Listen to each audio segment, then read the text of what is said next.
निवासाय श्रीनिवासाय मङ्गलम् लक्ष्मी सविभ्रमालोक सुभ्रूविभ्रमचक्षुषे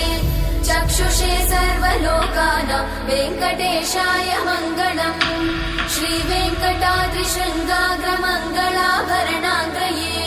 मङ्गलानां निवासाय श्रीनिवासाय मङ्गलम् सर्वावयव सौन्दर्य सम्पदा सर्वचेतसां सदा सम्मोहनायास्तु वेङ्कटेशाय मङ्गलम् नित्याय निरवध्याय सत्यानन्दचिदात्मने